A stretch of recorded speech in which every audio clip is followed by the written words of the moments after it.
भारत माँ को प्रणाम करता हूँ। मेरे सब इस देश के सबसे ज़्यादा मेहनत करने वाले और ईमानदारी से जीने वाले को मैं माना का मुजरा अर्पण करता हूँ, सलाम करता हूँ। क्योंकि आपके घर जो भी पैसा आता है वो बेईमानी का नहीं आता, कष्ट से आता है, मेहनत से आता है। और इसीलिए मैं हमेशा कहता हूँ, मेरा भगवान ना मस्जिद में ना मंदिर में, मेरा भगवान यहाँ बैठा है, उसको और दिल से नमस्कार करता हूँ। हम जिसके प्रचार के लिए आए हैं वो निताताई हमारे तलांडी जी, उनके पिताजी, उनको भी नमस्कार करता हूँ। हमारी ताई जो सभापति थे और बहुत अच्छा भाषण जो मुख्याध्यापक थे, उन्होंने इस सिरोंच का जो मुद्दे यहाँ रखे हैं और जिस तरह से हमने आगे जाना चाहिए। देखो, चुनाव आएगा और जाएगा भी, हम उसी तरह अगर सोचते रहेंगे कि भाई कैसा होगा, किस तरह से आगे जाएंगे। बाबा आतरम जो खुद को राजा समझता है, क्या ये राजा जैसा है? राजा तो वो थे छत्रपति शिवाजी महाराज,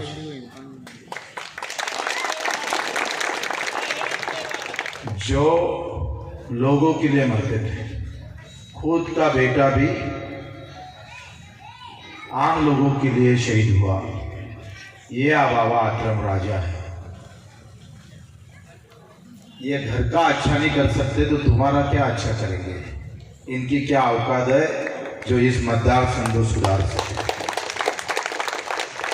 और इनको इसके बाद राजा कभी बोलना नहीं, राजा बोलने की कहीं आवश्यकता ही नहीं है। मैं जब घूम रहा हूँ सब तरफ और देख रहा हूँ यहाँ की अवस्था, अभी हम युवा लोग ने बोला कि कम से कम हम पुलिस में तो भर्ती हो जाए, उसके लिए कोई एक ग्राउंड, एक मैदान तो होना चाहिए, कोई वाचनालय तो अच्छा होना चाहिए। कितना खर्चा है? 50-20 लाख। वो अगर आप कर नहीं सकते हो तो फिर एक भी युवा ने इन लोगों को वोट नहीं मारना चाहिए, एक भी युवा। मैं आपसे वादा करता हूँ, हमारी नेताताई तो चुन के आएंगी, लेकिन कुछ अगर गलत हो गया तो आपकी ग्राउंड की जिम्मेदारी बच्चों को लेता है, हम करेंगे जवाब। अगर हम किसान के अंदर हमको मुआवजा मिलता नहीं और यहाँ काम भी नहीं है। मैं सुजानगढ़ जब गया तो वहां तो ये महाराष्ट्र, यहाँ गडचिरोली जिले के कोई ज्यादा युवक वो काम पर लिया नहीं। 80% के ऊपर ज्यादा लोग बाहर राज्य से लाए उन्होंने। और वहां वो बाबा आतरम का काम करता है, वो कंपनी वाले सब उसके लिए काम करती है। तो ये तो गुलामी है। अगर हमारा विधायक अगर कंपनी उसके साथ जुड़ा होगा तो कंपनी के माध्यम से अगर हम पर अन्याय करता होगा तो मैं आपसे फिर से शब्द देता हूं, 2 महीने के अंदर अगर उस कंपनी में हमारे एरिया के बच्चे को नहीं लगाया तो मैं हंगामा खड़ा कर दूंगा और आपके लिए लड़ूंगा। अगर उसका दुष्परिणाम हम पर होता है और उसका मुनाफा सब अगर बाहर के स्टेट लेता होगा तो ये महाराष्ट्र की धरती है। महाराष्ट्र धरती एक वीरों की धरती है। जिस महाराष्ट्र धरती से पूज्य बाबा साहब आंबेडकर ने घटना दी है देश को, उस धरती के अंदर बिरसा मुंडा को पूजा जाता है। उसी धरती के अंदर हम राजगुरु सुखदेव को पूछते हैं। और उसी तरह अगर हमें लूटने की बात अगर कोई कंपनी करते होंगे तो मुकाबला बच्चों को उससे रहेगा। उसे अभी भी बता देता हूं, मैं 20 साल से चुन के आ रहा हूं मेरे मतदार क्षेत्र में। ना मेरे पास कोई पार्टी है, ना नेता है, ना अभिनेता है। अभी मेरे खिलाफ दो पार्टियां, एक हो गई भाजपा और कांग्रेस मेरे खिलाफ खड़ी है एक होकर। ये हिंदुस्तान में पहली बार हो रहा है कि भाजपा और कांग्रेस एक होकर मेरे खिलाफ लड़ना चाहती है। वजह यह है नेता उनके पास है और जनता बच्चू के पास, इसीलिए लड़ना चाहती है। और मैंने जिस तरह से काम किया, देखो मैं पहले बार जब चुन के आया था तो मैं जब तहसील में गया, तहसीलदार के अंदर एक बूढ़ी माँ वो तहसील के अंदर बैठी थी और 11 बजे से 4 बजे तक बैठी रही। मैंने पूछा, दादी माँ आप क्यों बैठी हो यहाँ? तो बोले मेरा राशन कार्ड होता है ना, उसके अंदर बेटे का नाम कम करना है, तो उसके लिए इतने घंटे क्यों चले गए? नाम ही तो कम करना है। मैं तहसीलदार से बात किया कि भाई 11 बजे से अगर 4 बजे तक वो यहाँ बैठे हैं और काम नहीं करते हो। और फिर मैंने ऐसा सोचा कि ये तो हालत सबकी होंगी, ये एक बूढ़ी माँ की हालत नहीं होगी। और फिर मैंने सोचा और वही बैठक ली। मैंने नायक पिक्चर देखा था अनिल कपूर का, एक दिन का मुख्यमंत्री, और एक दिन के मुख्यमंत्री के अंदर सभी काम 5-10 मिनट में हो जाता है। मैंने सोचा ये फिल्म में है, हम वास्तविकता में लाएंगे। और ये जो 48 कार्यालय तहसील के अंदर थे वो सभी कार्यालय ट्रक में डाल दिए और ये सभी कार्यालय गांव-गांव लेके गया। और 15 दिन में कोई तहसीलदार और कोई अधिकारी को कार्यालय में नहीं लेके जाने दिया, सभी को गांव में लेके गया और मैं भी उसके साथ था। कम से कम 50,000 के ऊपर जितने भी समस्या थी 15 दिन में छोड़ा है बच्चे को। पिक्चर की बात अलग है, लेकिन वास्तविकता में हमने जो काम किया आम लोगों के लिए, उसके लिए आपकी वोट की जरूरत है, हमारे लिए नहीं। आज अकेला बच्चे को 100 को भारी है। और हमारी नीताताई अगर यहाँ से चुन के आते हैं तो देखो हम पद के लिए नहीं लड़ रहे हैं। 75 साल के अंदर भाजपा और कांग्रेस का राज्य था। क्या मिला इस राज्य ने? हमने क्या दिया है? इस पार्टी ने हमको क्या दिया है बताओ? क्या किसान को दाम दिया है? क्या बेरोजगारी कम किया है इस पार्टी ने? आज हमारे मुख्याध्यापक जी कह रहे थे कि भाई ग्रामीण रुग्णालय में मशीन तो आ गई, लेकिन टेक्नीशियन नहीं है। अरे यहाँ कोई धर्म और जातिवाद नहीं है, यहाँ आर्थिकवाद है, विषमता है। जो मेहनत और कष्ट से कमाता है वो भूखा मरता है, और बेईमानी से जो अपनी जिंदगी गुजरता है वो पैसा कमाता है देश के अंदर। अरे ऐसे लोगों के साथ न्याय होता है। तुम स्कूल में जाएंगे तो वहां जो वर्ग है वो 4 रहेगा और खोली 2 और मास्टर 1। यानी जहां गरीब के बच्चे स्कूल में जाते हैं वहां की पढ़ाई कैसी होती है? ये जो विषमता एजुकेशन के अंदर, हेल्थ के अंदर, देखो हमको भड़काया जाता है, कभी धर्म के नाम पर, कभी जात के नाम पर। और हम लड़ाई लड़ना चाहते हैं हमारे सब मेहनत करने वाले, कष्ट करने वाले किसान और मजदूरों के। हम ये सरकार से पूछना चाहते हैं, अगर कष्ट हमारे ज्यादा है तो एजुकेशन में हमको कम पढ़ाई क्यों अच्छी नहीं मिल सकती? इस सभी सवालों को लेके हमें आगे जाना है। और मैंने जिस तरह से काम मेरे मतदार संघ में किया, मुझे अगर मेरे मतदार संघ में एक SMS भी आ जाता है, एक कॉल भी आ जाता है, और ऐसा कुछ कॉल होता है कि मेरे को 10 लाख की बीमारी हो गई, 4 लाख लगाना पड़ता है, मैं दावे के साथ कहता हूँ खाली उसके उपचार के लिए बच्चों को एक SMS की जरूरत है। यहाँ से उसको मुंबई लेके जाना, वहाँ से खून की व्यवस्था करना, उनकी पैसे की व्यवस्था करना, वहाँ रहने की व्यवस्था करना, वहाँ खाने की व्यवस्था करना और उसके घर तक लेके जाना, ये बच्चों ने किया है। सेवा के सिवा हमने कुछ आगे नहीं किया। और सेवा ही सबसे महत्वपूर्ण होती है। अगर हम देखना चाहते, इसको अगर सुधारना चाहते हो, अभी हमने देखा कि रास्ते से अगर आना है तो 2-2, 3-3 घंटे लग जाते हैं 100 किलोमीटर के लिए।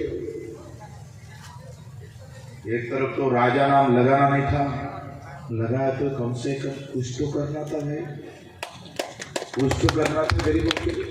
कितना पैसा कमाएंगे आप, कितना लोगों को बुद्धू बनाएंगे आप, और आप एक सब बदलना चाहते होंगे। तो मुझे आपसे उम्मीद है कि इस चुनाव के माध्यम से मैं आप तक पहुंच रहा हूं, और मुझे यहाँ काम करने में बहुत खुशी होंगी। जितनी जरूरत हमारे तरफ में, उससे ज़्यादा जरूरत यहाँ के लोगों के लिए है। और मैं आपसे शब्द देता हूँ कि अगर हमारे नेता तय चुन के आएंगे तो 6 महीने के अंदर बच्चों को यहाँ आते रहेगा और यहाँ ही मेला लगाते रहेगा। यहाँ की जो समस्या है जिस तरह से हल करना चाहिए, मेरा आमदार विधायक राजकुमार जी मेरघाट में चुन के आए, और हमने करीब वहाँ 3000 करोड़ का काम लेके गए। हम दोनों ही विधायक थे, हमारे मेरे मतदार संघ में 6700 करोड़ का काम हुआ। कम से कम 6 डैम हमने खड़े कर दिए। हर नदी के अंदर आपको सभी जगह पानी रुका हुआ दिखेंगे। 200 बेड का हॉस्पिटल, 560 बेड का हॉस्पिटल, 30 बेड का हॉस्पिटल, एक ही 5 साल के अंदर हमने 6 हॉस्पिटल वहाँ निर्माण किए हैं। देखो, काम करने का तरीका बहुत महत्वपूर्ण होता है, और आपको तो जरूरत है पार्टी से ज़्यादा आदमी काम करने वाला होना चाहिए, और इनके पास सब अनुभव भी है। मैं आपसे उम्मीद करता हूँ कि जिस तरह से मेरे पर 350 गुने दाखिल, 350, एक भी गुना बच्चों के खुद के लिए नहीं है। 6 गुने के अंदर मेरे पर कम से कम 4 साल की सजा लगी है। अगर गरीब के आड़ कोई आता है तो बच्चों वहाँ जाकर ठोकता है उसको, वहाँ जाकर, अधिकारी कोई भी हो। हमने पहले सोचा कि ये हमारे लिए भगवान की तरफ हो। मेरा नेता ना दिल्ली और मुंबई में बैठता, मेरा नेता गांव में बैठा है, उसे सलाम करेगा बच्चों को, उसके लिए लड़ेगा। 50 साल के 20 साल के अंदर हमने आम विकलांग लोगों के भाई के लिए, जिसका कोई उसका घर का भी खड़ा नहीं होता, उसके लिए बच्चों को उन्हें कम से कम 100 गुने दाखिल कर लिए। जिसके पास पैर नहीं चलने के लिए, आँख नहीं देखने के लिए, सुन नहीं सकता, बोल नहीं सकता, ऐसे लोगों की लड़ाई पूरे महाराष्ट्र में खड़ी थी। हर तहसील में गया, हर जिले में गया, और उन लोगों को इकट्ठा किया। उनका जीना इतना डेंजर हो गया था कि किस तरह से वो लोग जीते मुझे पता नहीं। एक घर में 3-3 विकलांग होते हैं, अपंग रहते हैं, कैसे जीते होंगे आप थोड़ा सोच लो। किन लोगों के लिए हमने काम करना चाहिए। मैं 20 साल से दौड़ता रहा, उनके लिए लड़ता रहा। 182 शासन निर्णय निकाला दिव्यांगों के लिए। हमारे लोग बोलते थे एक अकेला क्या करेगा, अब लोग बोलते हैं एक अकेला बच्चों करो, सबको भारी पड़ सकता है। हमने दिखाया लोगों को। इन विकलांग भाई के लिए हमने स्वतंत्र मंत्रालय, देश के अंदर पहला राज्य ऐसा है, पहला राज्य महाराष्ट्र है, हमने सरकार को हिला दिया। वो मोगे है ना, मोगे यवतमाल का, उसके घर में जाकर 2 दिन रुका था हम, 2000 लोग लेके। मोगे घर से गायब और हमारे ताबे में हमने घर ले लिया था। जब तक दिव्यांगों का समस्या हल नहीं होती तब तक बच्चों को उन्हें घर छोड़ा नहीं। और अभी हमने मुख्यमंत्री के जब घेराव डाला, कम से कम 15-20 हजार दिव्यांग हमने मुंबई में लेके गए, पूरी ट्रेन बंद कर डाला। और तब जाकर महाराष्ट्र में देश का पहला दिव्यांग मंत्रालय हमने महाराष्ट्र में खोला। इतनी ताकत उनके लिए खुल करती है। सेवा ही सर्वोत्तम होती है। श्री कृष्ण ने कहा धर्म भाव से ही बड़ा होता है सेवा भाव। माँ और बेटे के बीच में अगर सेवा नहीं हो तो वो रिश्ता टिक नहीं सकता, उस रिश्ते से कोई मतलब नहीं होता। जनता और विधायक के अंदर अगर सेवा नहीं है तो उससे कोई मतलब नहीं होता। सेवा ही सब कुछ है, सेवा ही सब। हमें एक अच्छा दिशा देती है। मैंने जिस तरह से काम किया उस दिव्यांग भाई के लिए 600 रुपए महीना मिलता था, लगातार आंदोलन किए, अभी 1500 और 6 महीने के बाद 3000 तनख्वाह मिलेंगे हमारे दिव्यांग भाई के लिए। ये पूरी ताकत हमने लगाई। सब जितने गुने दाखिल हुए एक भी गुना मेरे लिए नहीं होगा। 115 बार रक्तदान खूनदान किया है। मेरे को नहीं लगता देश के अंदर 115 बार रक्तदान करने वाला कोई विधायक होगा जिन पर इन्हें इतने गुने दाखिल होंगे। तो मैं आपसे उम्मीद करता हूँ कि इस क्षेत्र को एक अच्छे विधायक की जरूरत है जो आपको समझे और आपके साथ रहे। अगर आपको थोड़ा भी कुछ दुख हो, कुछ तो हमको कुछ अगर बीमारी हो, कुछ अगर नोच आ गई तो उसकी तकलीफ विधायक को होना चाहिए। मैं 24 तास हमारा फोन खाली होता रहता है, चालू रहता है। 1 घंटे के अंदर 70 कॉल उठाता हूँ, दिन भर 700-800 कॉल, 1000 SMS आते हैं, उसको जवाब देते रहता हूँ। अगर सेवा करना है तो भगत सिंह अगर देश के लिए जान दे सकता है तो बच्चों को आपके लिए भी आप बोले उस तरह से काम भी कर सकता है। और मैं फिर से आपसे उम्मीद करता हूँ कि पैसा सभी को मिलेगा, हो सकता है हर घर तक पैसा जाएगा, लेकिन इनकी कमाई कोई ईमानदारी से और मेहनत की थोड़ी है कि उसे साथ ईमानदारी के साथ रहे। जितना है उतना लूट लो और उसके ऊपर बैट घुमा दो,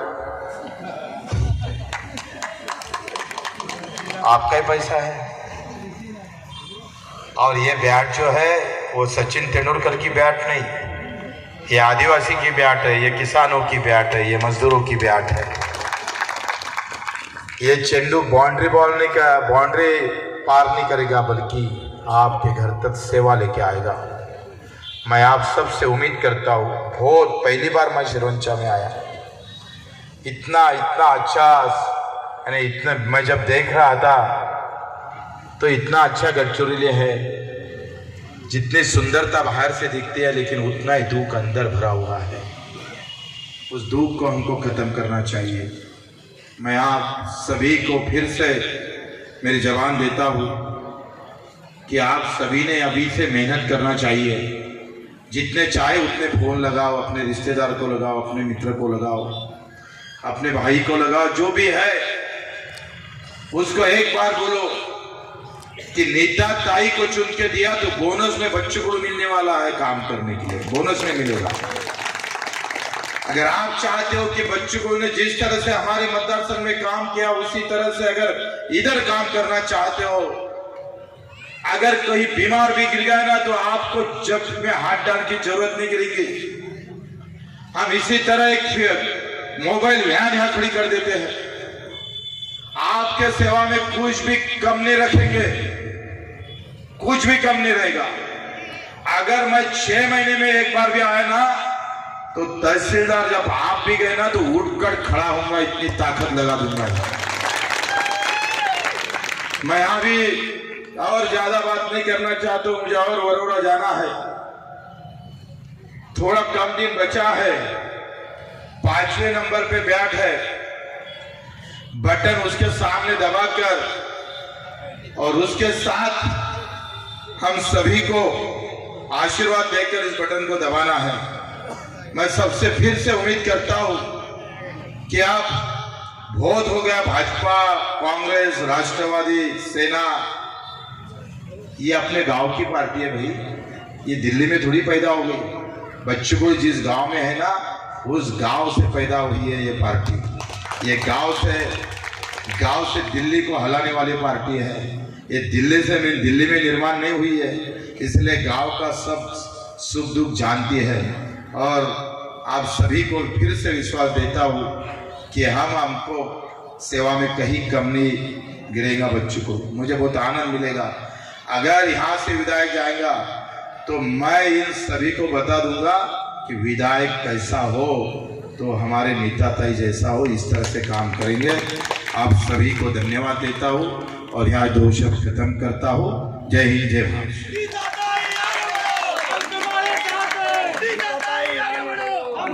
साथ हो, बच्चू भाऊ आगे बढ़ो, हम तुम्हारे साथ हो, बच्चू भाऊ आगे बढ़ो, हम तुम्हारे साथ हो। धन्यवाद साहेब, आपण खूप चांगलं मार्गदर्शन केलेलं आहे.